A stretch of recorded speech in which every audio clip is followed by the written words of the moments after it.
Hello, Mitchell. My name is Axel Holm, and I'm a student of yours in toys this semester. I am from Batavia, Illinois, a suburb of Chicago. It's about 40 miles west of the big city, and I grew up there my entire life. So I'm a huge Chicago sports fan. Watched the Bears and the Bulls since I was just a little guy. I actually spend a lot of my time when I'm not designing, playing basketball, or listening to the Red Hot Chili Peppers. They are my favorite band in the whole world, and I will probably make references to them throughout the semester because they are my life.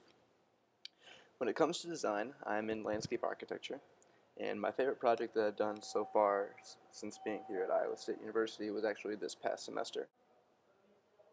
There was a competition in Cleveland, Ohio to help redesign a bridge that went over the Cuyahoga River. The bridge used to be used for streetcars, but Cleveland does not use a streetcar system anymore, so they were turning it into a pedestrian area underneath the vehicular traffic above.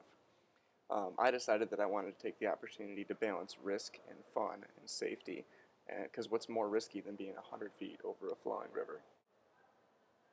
I added swings and trampolines and climbing areas, and I was so excited about it, not only because of the design that I put behind it, but when I presented it, I did it in a comic book format with hand drawings and booms and pows and kapow and stuff like that, so that when the competition would look at it, they would see mine in a different light than they usually look at landscape architecture work. When I haven't been designing here at Iowa State, I've spent a lot of my time working with a philanthropy called Push America. I encourage you to look at the website pushamerica.org. It's a fantastic organization that I owe a lot of who I am to today. Push America focuses all its energy upon helping people with disabilities, no matter what it is. It could be somebody with autism or somebody who's confined to a wheelchair. There's no restrictions.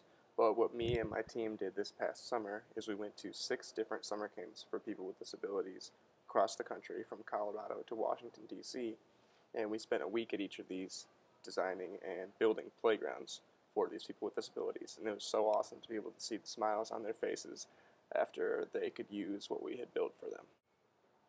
So because my passion lies with being able to build and design around play, I'm so excited to be a part of your class toys this semester.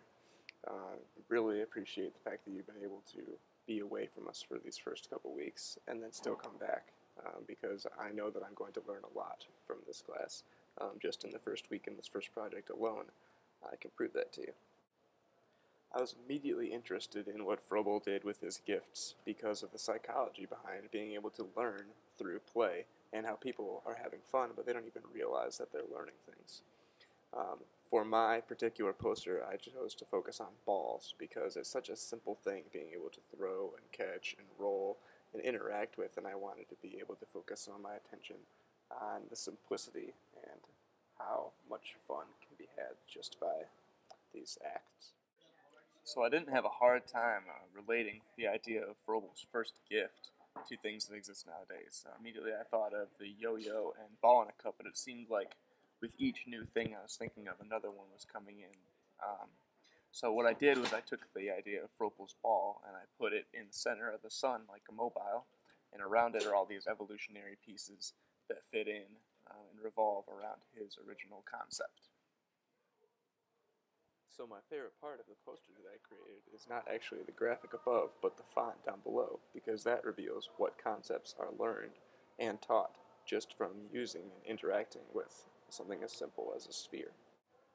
So with this second project, I'm just continuing to get more and more excited, because with the research that Eames did, they look into things like juxtaposition in the House of Cards. Jason Wood and I have decided that we're going to work together on the second project to create something like the labyrinth. When I say labyrinth, I'm talking about the box where you have a ball inside and there's holes everywhere, and you have to twist and turn the knobs so that it will make its way through the maze.